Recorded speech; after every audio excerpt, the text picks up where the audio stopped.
unfortunately, the size of that coin, they weren't, because it was kind of close to the quarter size, it wasn't used, I think, as much as people would have wanted to see, and especially dollar coins in general aren't really used. But people still use quarters, believe it or not, in droves, very much still in high demand. So the fact that people can actually, again, use something and see something every day that represents them is very, very important. Now, do you believe that this will, that putting women on the dollar bills and on coins will motivate a lot more females to get into finance?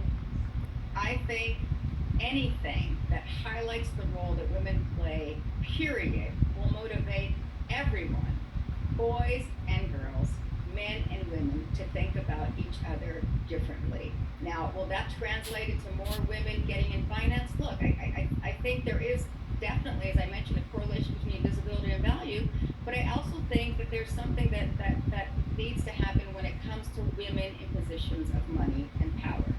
So if you think about it this way, the pillars of influence, sex, money, and power, and unfortunately, kind of women have been kind of relegated to that, sandbox of kind of their physical self, and women have not had a chance to participate in decisions of money and power. If you look at the kind of the political, social, and economic indicators of where women are, whether it's women, female governors, women in the C-suite, women in boardrooms, women in Congress, senators, the numbers are strange. We tend to flatline around 20%. And we can't get past it. It's been like that forever, and moving that needle is so difficult. And if you think about it that way, I mean, first of all, nothing happens at 20%, nothing.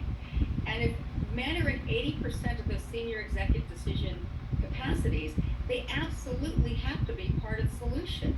And I got to tell you, in a lot of my initiatives, most of my champions have been men with daughters. And I do think that people realize that it is going to be their daughter who's going to be impacted or held back or have that what I call a confidence deficit. Again, where they won't be able to reach their full potential if we don't value 51% of our community. There are definite impacts. And I want to remind people that in 2026 is the 250th anniversary of our nation's founding. And again, maybe that's even up to interpretation, how you want to define that. But I was appointed to the executive committee of this congressional commission called America 250 that is planning the commemoration activities. And so I kind of think about this summer, July 4th, as kind of the 5-year count up, right? So here I started this journey in 2008. My journey continues with all my other educational initiatives. But it's also kind of a way to really think about these next 5 years. How do we want our history to be reflected? What are those conversations that we still need to have so that we are that more perfect union that we all aspire to be? And so I kind of throw the gauntlet down. July 4th of 2021 is that 5-year count up to have not just this domestic, but this global conversation of who we want to be and how we want to be represented. You've been pushing so hard for so many years to get women on paper currency and on coins. And now the world seems to be switching to cryptocurrency. So what do you want to see done for women in that arena? That's a great question. So first of all, currency and coin demand isn't going to go away anytime soon. In fact, when I started out, I think it was $835 billion of currency in circulation. Today it's over $2 trillion, and that will continue. Again, optionality is key. And certainly crypto is part of that space, as it should be. I mean, I think it's any options that provide these pathways to people who were traditionally left out of the banking system, I think is great for everyone. When it comes to women, look, I am now co-host of this reality series called Unicorn Hunters.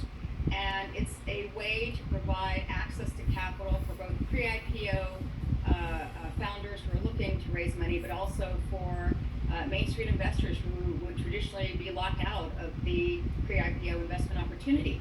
And my number one goal is to make sure that we find more female founders. If you think about, and the great part about the show, it actually started with this Access to Capital conference that we had in 2011 in Treasury that led to the formation of this task force that ultimately made the recommendations for the Jobs Act of 2012, the Jumpstart Business Startups Act. which included these crowdfunding provisions. So that access to capital is key. It's all about jobs in this next economic recovery. And anything that I can do to promote female founders and open those doors of opportunity, I think is great for everyone. All right, and thank you for pointing to the future. That's a good note to end on. Please continue the conversation with us on Twitter, Facebook, and